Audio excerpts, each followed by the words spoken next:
Selamat pagi Bapak Ibu Saudara sekalian. Merupakan kesempatan yang indah kita boleh merenungkan firman Tuhan pada hari yang indah ini, khususnya Hari Bapa. Dan terima kasih untuk Pastor Nick yang beri kesempatan untuk menyampaikan firman Tuhan di Ecclesia Mission. Biarlah gereja Ecclesia Mission di Sydney terus maju dan bertumbuh di tengah suasana COVID-19 ini. Dan untuk para bapak, saya ucapkan selamat Hari Bapa. Kiranya Tuhan memberikan berkat dan pimpinan ketika saudara-saudara dan saya menjadi bapak. Kita merenungkan firman Tuhan pada saat ini, kesempatan yang indah ini, dari Amsal 31 ayat 1 sampai ke 7. Amsal 31 ayat ke-1 sampai ke-7 dengan judul A Father as a Godly Wise Leader. Seorang bapa sebagai seorang pemimpin yang saleh tapi juga bijaksana. Saudara-saudara, kita sebagai suami merupakan seorang pemimpin. Mungkin kita bukan seorang pemimpin utama di gereja ataupun di organisasi ataupun di tempat pekerjaan kita. Akan tetapi setidaknya di rumah firman Tuhan berkata kita adalah sebagai pemimpin di rumah tangga kita. Saudara-saudara, yang menarik adalah Amsal 31 ini menjelaskan tentang satu gaya hidup yang diberikan kepada para bapak dan juga para ibu-ibu, para laki-laki dan para perempuan. Yang pertama berbicara soal a godly wise leader yang diberikan untuk laki-laki, lalu kemudian yang untuk perempuan. Ayat berikutnya, bagian yang kedua dari Amsal ini memberikan contoh bagaimana menjadi wanita yang hikmat. Yang satu bicara laki-laki yang berhikmat, yang kedua wanita yang berhikmat. Saudara-saudara, coba kita renungkan bagian ini yang indah sekali. Kita sebagai orang tua kiranya boleh diberkati dengan kebenaran firman Tuhan pada saat ini. Bukalah Alkitab saudara, Amsal 31 ayat 1 sampai ke 7. Firman Tuhan berkata demikian. Inilah perkataan Lemuel, raja Masa yang diajarkan ibunya kepadanya.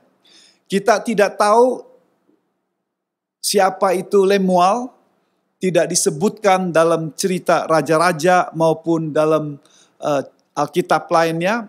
Tapi yang jelas ini adalah kebiasaan atau biasa buku-buku berhikmat ketika pada zaman dulu menceritakan nasihat kepada anaknya. Dan para penafsir juga ada yang berkata ini Salomo, tetapi sulit untuk dibuktikan bahwa ini Salomo karena Salomo tidak ada pakai nama istilah Lemuel. Nama Lemuel berarti seseorang yang devoted, fokus kepada Allah. Dan itu yang diberikan, nama itu diberikan oleh ibunya. Jadi dalam nats kita, ini adalah nasihat seorang ibu untuk seorang anaknya yang sudah jadi pemimpin, seorang raja. Dan biar kita memperhatikan bagian ini dan bagaimana konsep prinsip yang kita pelajari ini boleh menjadi berkat dan relevan dalam kehidupan kita.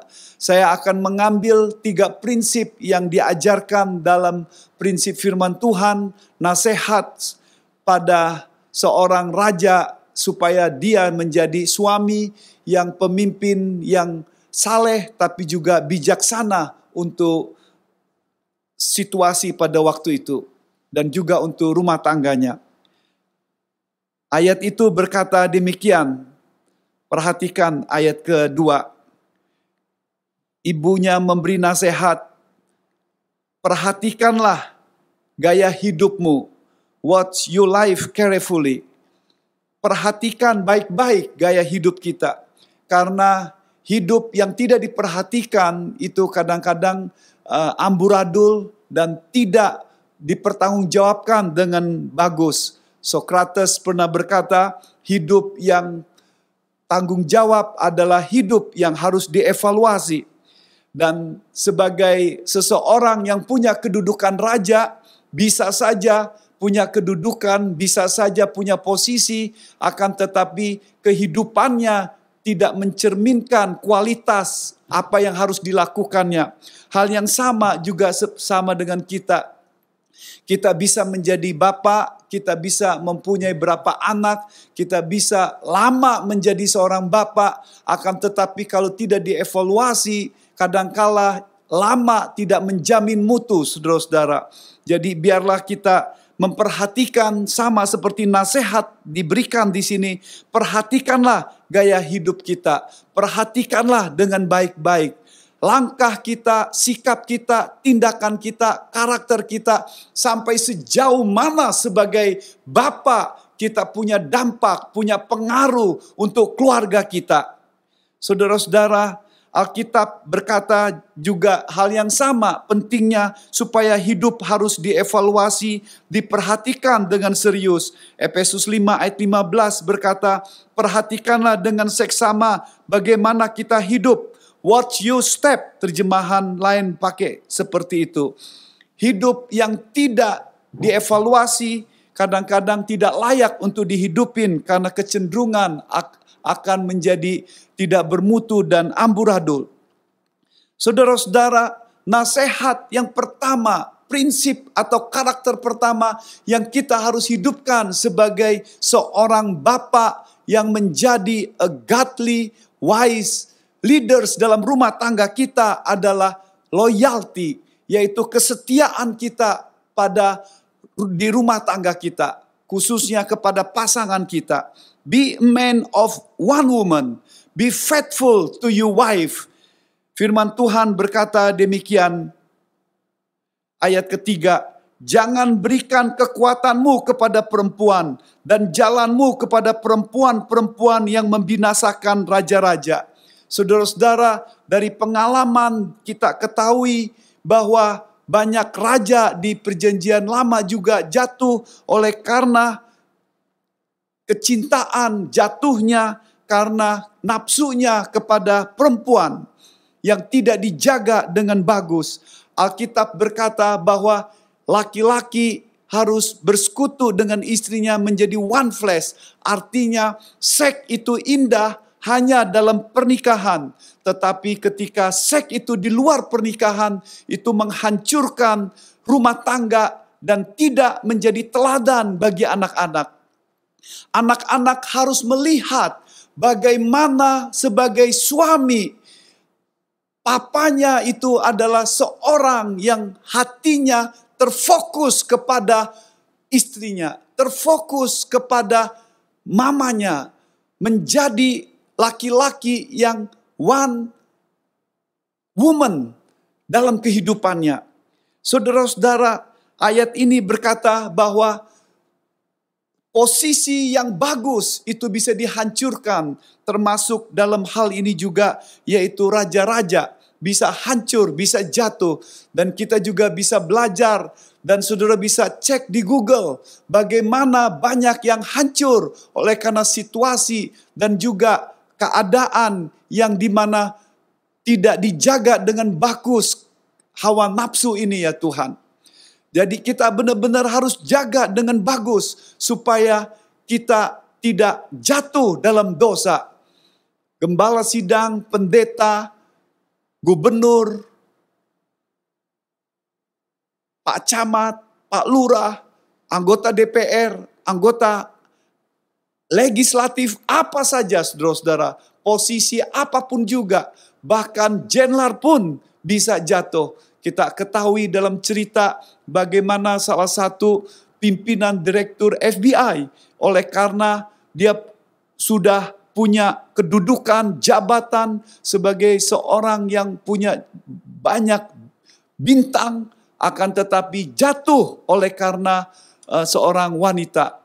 Saudara-saudara, bukan wanita itu membuat masalah, tetapi laki-laki itu yang punya masalah. Laki-laki yang tidak bisa mengontrol dirinya. Laki-laki yang hawa nafsunya dibiarkan menguasai kehidupannya sehingga menghancurkan kehidupannya. Dalam dunia yang sekarang yang dibutuhkan contoh, anak-anak kita perlu contoh melihat bagaimana gaya hidup seorang bapak, seorang suami yang mempunyai hati kepada ibunya, kepada mamanya, supaya nanti ketika dia besar, ketika menikah, dia bisa berkata bahwa saya mau setia seperti papa saya yang setia. Saudara-saudara, mungkin saudara-saudara tidak terjerumus dalam hawa nafsu seks perzinahan secara langsung, tetapi yang membahayakan adalah yaitu masalah pornografi. Saudara-saudara, pornografi itu bisa menghancurkan. Firman Tuhan berkata, hati-hati supaya pikiran kita dijaga. Dan bahaya daripada pornografi itu adalah dikatakan di situ bisa mengganggu kemampuan untuk relasi dengan pasangan kita, karena bayangan dan pikiran kita hanya pada apa yang kita nafsu kita dalam pikiran tersebut, dan ternyata kenyataannya tidak seperti itu. Pornografi itu adalah satu addictive, satu hal yang membuat terikat, kebiasaan yang akan mengikat. Pornografi itu akan menghancurkan rumah tangga. Pornografi itu akan membuat kecenderungannya untuk cheat, untuk bohong dan menyeleweng pada istri kita. Pornografi itu membuat kita rasa malu, rasa menyendiri karena merasa bahwa itu sesuatu yang tidak layak. Pikiran yang kotor tersebut tidak layak di hadapan Tuhan yang Maha Suci. Coba perhatikan gambar ini menunjukkan bahwa gambar otak brain kita untuk menunjukkan bahwa orang yang kena pornografi itu pembentukan otaknya mirip dengan orang yang merokok atau orang yang khususnya terjebak oleh heroin, maksud saya. Lihat gambar yang di situ, saudara-saudara. Ini gambar yang satu, gambar normal daripada otak kita. Tapi yang gambar satunya adalah gambar otak daripada seseorang yang diperbudak dengan ganja, heroin, atau hal yang sama seperti itu. Sedangkan yang satunya adalah otak brain kita yang difoto oleh karena pengaruh pornografi. Jadi poin yang mau dikatakan adalah bahwa ini hal yang sama, adiktif, sesuatu yang akan memperdaya, sesuatu yang akan memperbudak terus-menerus. Ketika tidak dilepas, akan mengikat terus-menerus, akan membuat, menghancurkan hidup kita. Dan kalau ada para suami yang bapak-bapak saat ini yang terjebak, kiranya bisa jujur dan datang pada Tuhan, membiarkan Yesus Kristus yang berkuasa, yang sanggup untuk campur tangan, untuk menjamah, memulihkan pikiran dan hawa nafsu kita, supaya kita serahkan kepada Tuhan. Saudara bisa share pada orang yang sudah bisa percayai untuk bisa datang ke konseling. Do something, jangan dibiarkan, karena ini akan menghancurkan hidup saudara, menghancurkan rumah tangga saudara, dan menghancurkan masa depan saudara sebagai seorang bapak. Saudara-saudara, hal yang kita perhatikan di sini adalah betapa pentingnya bagi kita. Nasihat yang pertama ini adalah sebagai bapak, kita harus menunjukkan loyalty kita kepada istri kita. Anak-anak kita melihat, dan kita penting untuk belajar secara serius bagaimana supaya anak kita itu memang sang papa ini mengasihi istrinya, mengasihi mamanya. Firman Tuhan berkata 1 Petrus 3 ayat 7, sebagai suami-suami kita harus bijaksana. Bijaksana dalam arti kata nasihat di situ dikatakan supaya kita para suami hidup sedemikian rupa supaya kita tahu istri kita. Kita mengetahui dengan benar istri kita, mengetahui hatinya, bagaimana perasaan hatinya, bagaimana emosinya, bagaimana kepribadiannya, bagaimana kalau kita bersikap, kalau saya berkata demikian, bersikap demikian akan melukai dia dan menolong dia di tengah kelemahan dia dan menguatkan dia untuk bersama-sama membangun rumah tangga.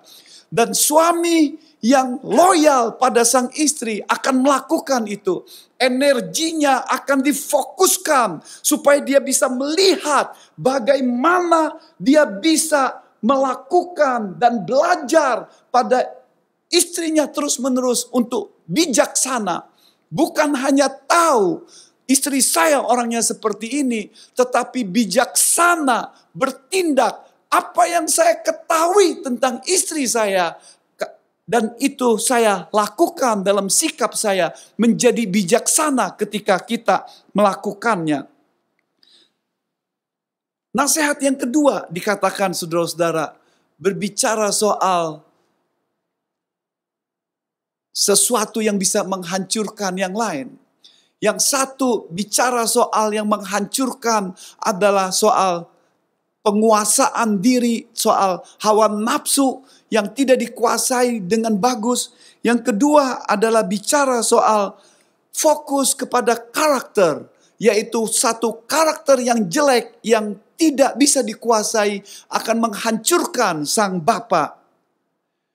Jangan dikontrol oleh kebiasaan yang tidak bagus yang akan menghancurkan kapasitas kita sebagai seorang suami, sebagai seorang bapak khususnya.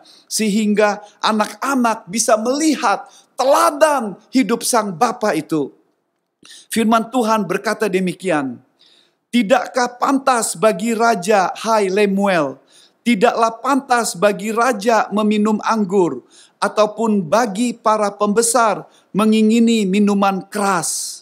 Jadi nasihat di sini adalah nasihat supaya sang raja ini sebagai pemimpin, sebagai seorang yang harusnya punya pengaruh untuk memperhatikan dengan bagus-bagus, dengan baik kehidupannya, supaya tidak terjatuh dengan mabuk minum minuman keras, saudara-saudara, khususnya dengan anggur. Dan ayat ini mau berkata bahwa, tidak berkata bahwa dilarang minum, akan tetapi ketika minum berlebih-lebihan yang membuat mabuk, saudara-saudara. Jangan lupa pada zaman dulu kegiatan itu sangat sekali tidak seperti sekarang, dan juga masalah-masalah aktivitas yang lainnya. Minuman, belum ada minuman yang lain seperti es teler atau minuman-minuman yang lain yang enak, saudara-saudara. Akan tetapi fokusnya di sini adalah sesuatu yang bisa menghancurkan, yaitu karakter yang bisa menghancurkan, yaitu karena mabuk. Karena ketika seseorang mabuk, itu tidak bisa ambil keputusan yang benar. Ketika seseorang mabuk, dia dipengaruhi oleh anggur tersebut, oleh alkohol. Ketika seseorang mabuk, itu akan keputusannya tidak efektif. Ketika dia mabuk, jalannya sempoyongan dan tidak seimbang kehidupannya, saudara-saudara. Dan nats kita diberi nasihat supaya hati-hati, jangan sampai dihancurkan kebiasaan yang jelek ini oleh anggur yang bisa menghancurkan. Saudara-saudara, ayat berikutnya berkata demikian, jangan sampai karena ia minum melupakan apa yang telah ditetapkan dan membengkokkan hak orang-orang yang tertindas. Dengan kata lain, ketika mabuk itu akan menghancurkan kredibilitasnya, kapasitasnya sebagai seorang pemimpin yang bertanggung jawab dan akan melupakan tanggung jawabnya, dan akhirnya tidak efektif sebagai seorang pemimpin. Hanya sekedar nama, tetapi karakternya sudah hancur karena kebiasaan tersebut. Berilah minuman keras itu kepada orang yang akan binasa, dan anggur itu kepada yang susah hati. Biarlah ia minum melupakan kemiskinannya dan tidak lagi mengingat kesusahannya. Maksudnya adalah dalam nats ini ketika orang yang sedang sakit, orang yang membutuhkan itu diberikan ke sana supaya dia bisa melupakan. Saudara-saudara, anjuran ini bukan berarti kita terapkan sekarang ini, akan tetapi poin yang mau dikatakan, dikontraskan bahwa orang yang efektif itu seharusnya tidak mabuk-mabukan. Jangan dihancurkan oleh kebiasaan jelek kapasitas hidupmu. Saudara-saudara, mungkin tidak semua di sini ada masalah dengan mabuk, dengan minuman alkohol. Tetapi biarlah saya kasih insight, saudara-saudara. Ketika mungkin saudara sebagai bapak biasa minum alkohol di rumah dan berkata tidak apa-apa karena suasana dingin dan tidak membuat saya mabuk. Orang tua minum dan anak-anak melihatnya. Dan pesan yang disampaikan oleh anak-anak hal ini, saudara-saudara. Anak-anak melihat bahwa minum itu tidak apa-apa. Yes, orang tua mungkin bisa menguasai dirinya untuk tidak minum. Akan tetapi ketika anak-anak itu remaja dan sudah bias akhirnya mencoba untuk minum sesuai dengan umurnya, di Australia ini apa yang terjadi?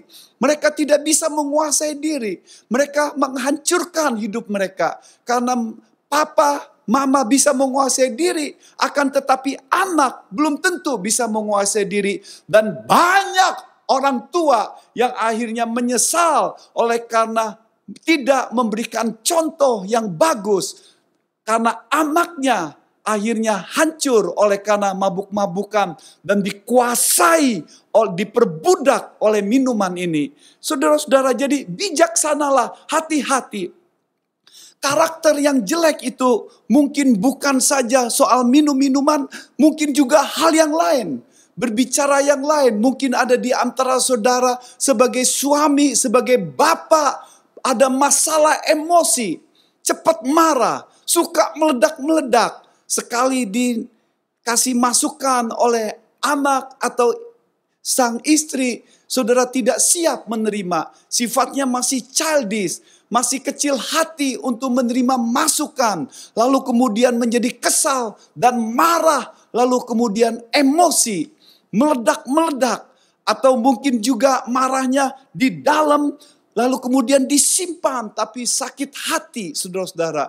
Dan akhirnya bisa menghancurkan relasi karena dipendam terus-menerus. Kemarahan yang dipendam itu seperti tempat sampah yang lama, saudara-saudara, yang akhirnya menjadi busuk dan bisa menghancurkan dan bisa meledak.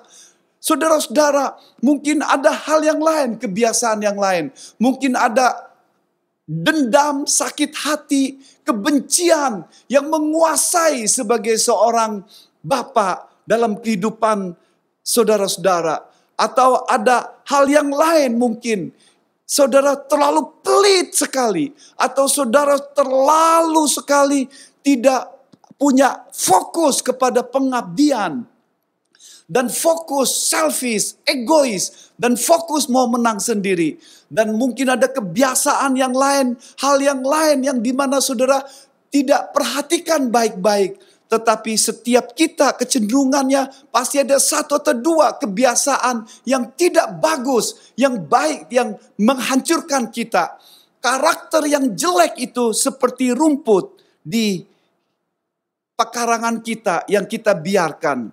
Rumput liar yang kita biarkan. Saudara-saudara, saya teringat rumput yang di rumah saya, di belakang rumah saya.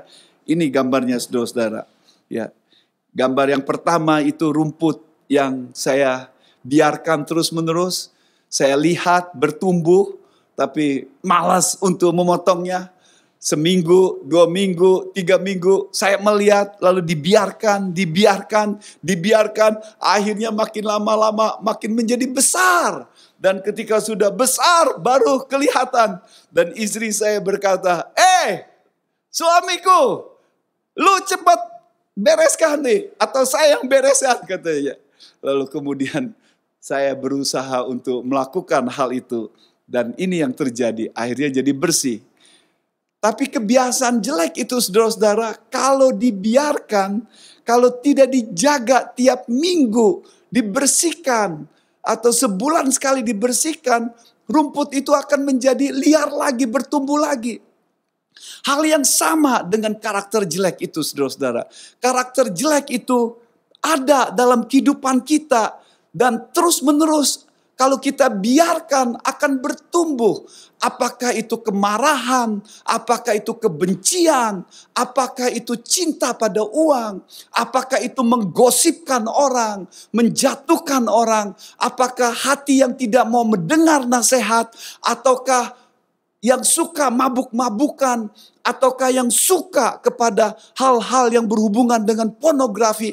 Apapun juga saudara-saudara yang dalam karakter jelek saudara yang ada, ketika engkau membiarkannya, itu akan menghancurkan hidup saudara.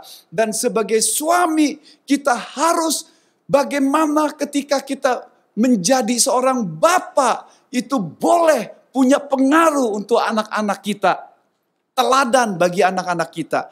Daripada kebiasaan itu menghancurkan saudara-saudara, saya ingin mengusulkan kita semuanya bapak-bapak punya kebiasaan yang lain.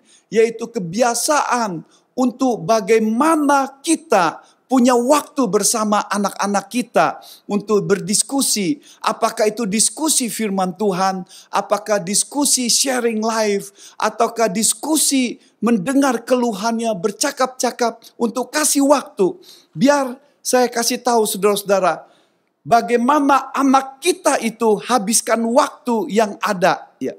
Kalau dia masih sekolah, di sekolah dia habis waktunya 8 kali 52 minggu atau 200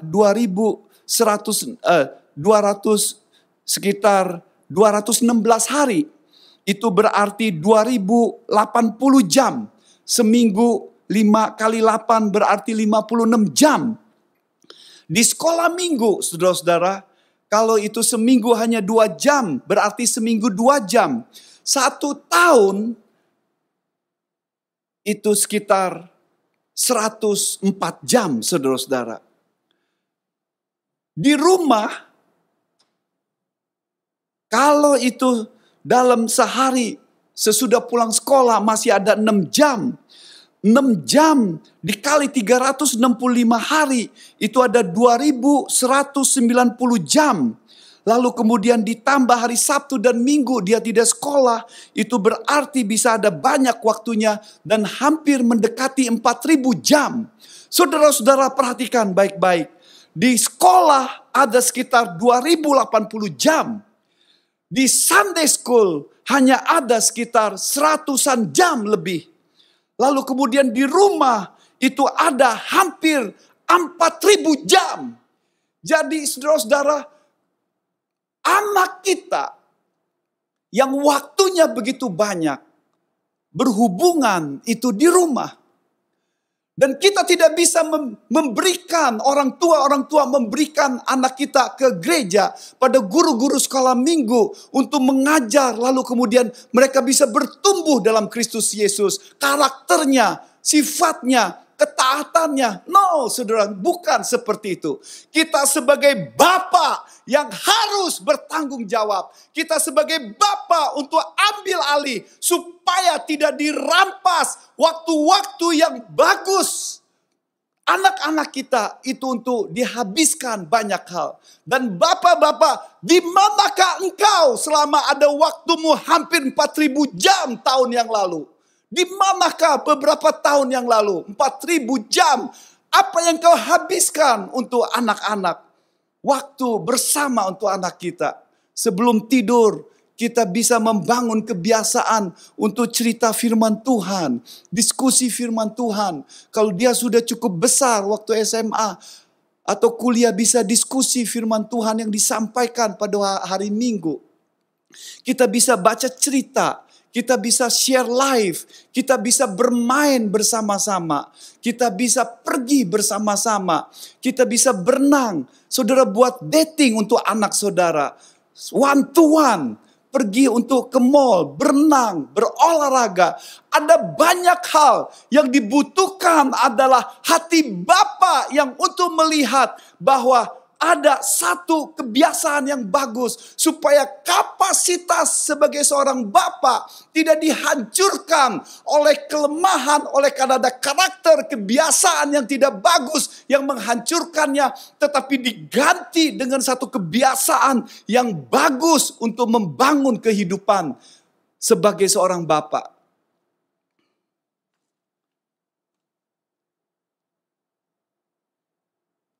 Yang ketiga, saudara-saudara, prinsip yang ketiga, seorang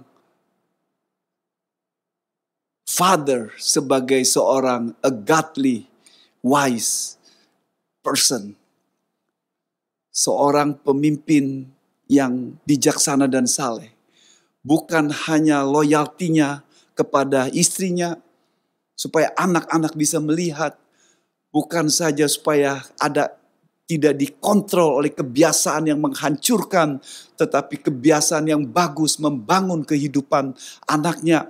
Tapi yang tiga, yang terakhir adalah berbicara untuk compassion for others. Punya hati kepada yang lain. Develop compassion for others. Ayat 8 sampai 9 firman Tuhan berkata demikian. Saya tadi bilang ayat 7. Tapi ini sungguhnya sampai ayat 9, saudara-saudara. Maaf, tadi ada salah ucapan. Bukalah mulutmu untuk orang yang bisu, untuk hak semua orang yang merana. Bukalah mulutmu, ambillah keputusan secara adil, dan berikanlah kepada yang tertindas dan yang miskin hak mereka. Saudara-saudara, ayat ini nasihatnya adalah sebagai seorang pemimpin dikatakan pentingnya untuk memperhatikan orang lain.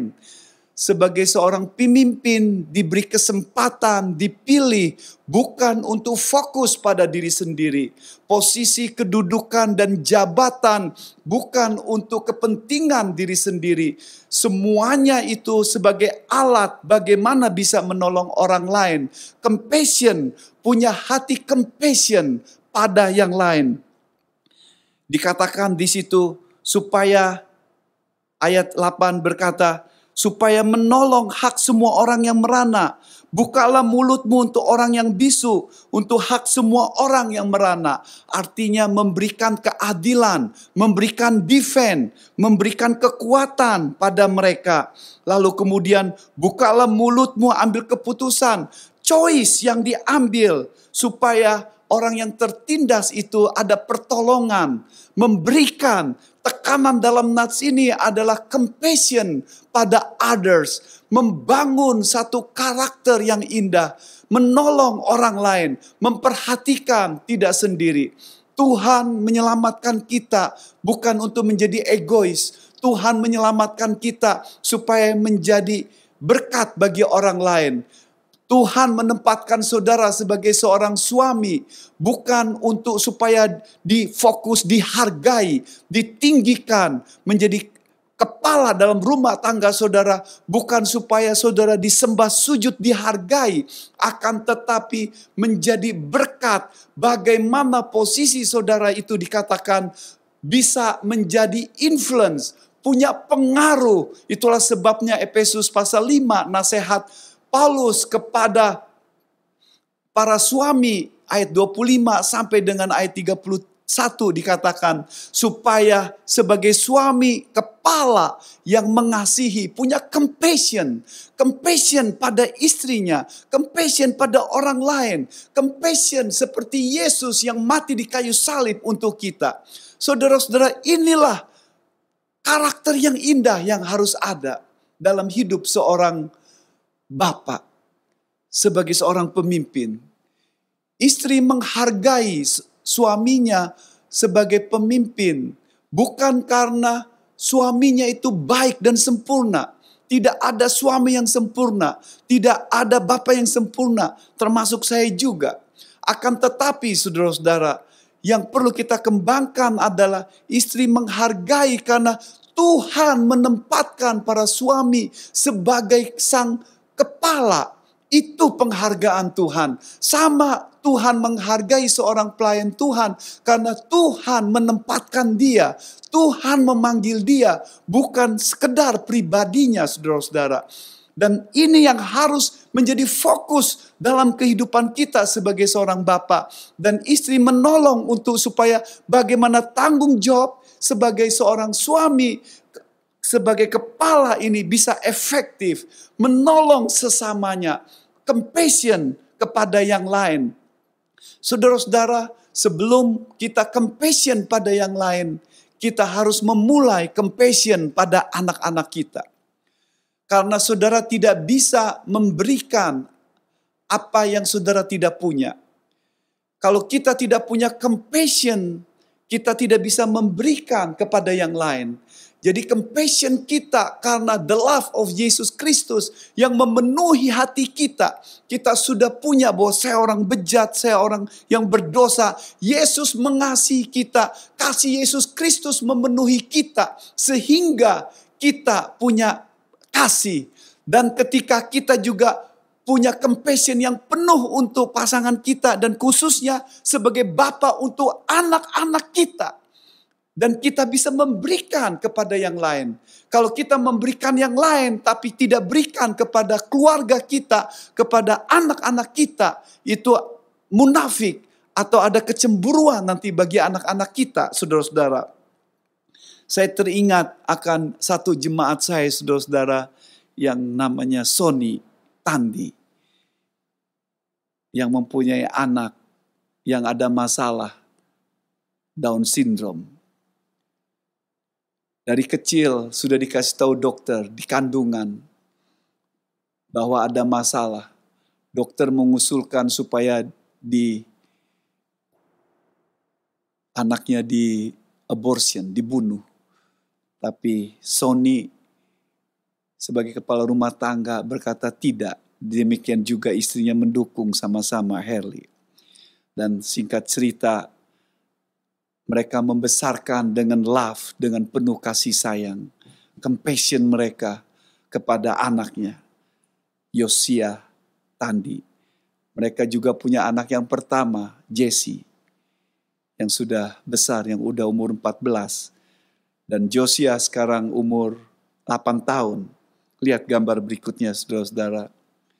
Bagaimana dia ulang tahun dan bersuka cita dan bersama sang bapak lagi main di taman. Lalu difoto. Penuh sukacita. Bapak yang punya compassion. Yang punya hati memperhatikan. Mungkin anak saudara tidak seperti ini. Tapi lepas kelemahan atau apapun juga anak saudara butuh Papa, butuh Bapak, butuh kehadiran Bapak. Ya, dia butuh hal yang lain secara fisik, butuh sekolah, butuh pakaian, butuh kebutuhan materi. Tetapi jangan lupa kebutuhan yang sangat-sangat penting bagi anak-anak kita. Kebutuhan, kehadiran sang Bapa untuk menyatakan bahwa ini Papa saya. Mengasihi saya, apa adanya saya, membangun saya, sifat dan karakternya menjadi teladan dalam hidup saya. Ajarannya, khotbahnya, nasihatnya mungkin saya bisa lupa. Tetapi saya tidak akan lupa hidup Papa saya yang menjadi godly, wise leaders dalam hidup saya, dalam rumah tangga saya. Kiranya Tuhan memberkati. Happy Father's Day, bapak-bapak di Ecclesia Mission. Tuhan memberkati. God bless you. Mari kita berdoa bersama-sama. Tutup mata kita. Saya ingin setiap kita, bapak-bapak di sini tunduk kepala.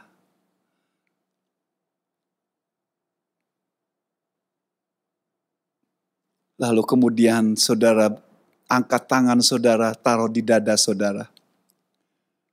Dan kalau ada anak atau istri yang sedang ikut kebaktian saat ini, kasih tangan pada badan papamu, pada suamimu.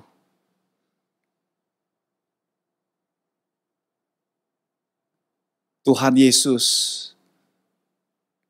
Allah Bapa kami yang ada di surga, tapi juga yang hadir pada saat ini. Engkau melihat para bapak-bapak di Ecclesia Mission saat ini di gerejamu ya Tuhan. Hamba berdoa kiranya Engkau sendiri yang akan bekerja dalam kehidupan mereka. Menjamah, menguatkan, memperbarui. Celikan mata rohani mereka ya Tuhan. Sehingga mereka boleh menjadi seorang bapa yang godly wise leaders. Memberikan teladan hidupnya, sifat dan karakternya. Contagious bagi anak-anaknya. Sehingga mereka boleh melihat hati bapaknya yang terpikat pada Yesus Kristus, terpikat pada Engkau. Karakter Kristus terlihat terpancar dan anak-anaknya mengikutinya. Hamba berdoa Engkau sendiri yang akan menjamah. Ketika melihat ke belakang di masa lampau, ada para bapa yang regret. Hamba berdoa biar Engkau sendiri yang akan bekerja dan memperbarui hidup mereka dan memulai yang baru, bahwa bersama dengan Tuhan masih ada waktu. Dan jadikan kami sebagai orang tua, karena menjadi orang tua kadang-kadang kami harus bijaksana berubah sikap dan pendekatan kami. Ketika anak kami masih baby, ketika anak kami di SD, SMP, SMA, dan ketika anak-anak sudah kuliah atau sudah menikah, peranan kami pun berbeda. Ajar kami sebagai bapak-bapak untuk berhikmat dalam menjalani tanggung jawab ini ya Tuhan. Kesempatan yang luar biasa yang Kau berikan bagi kami. Dengan kekuatan kami para bapak tidak mampu. Tapi dengan kekuatan Engkau dan firman-Mu akan menguatkan kami. Engkau yang memberi kesempatan, Engkau yang memanggil, Engkau juga yang akan menguatkan kami, memberi hikmat kami, memampukan kami untuk menjadi a godly, wise person as a father. Dalam nama Yesus Kristus, hamba-Mu berdoa dan berkatilah gereja-Mu, Ecclesia Mission ini ya Tuhan. Amin. Amin. God bless you all. Selamat Hari Bapa.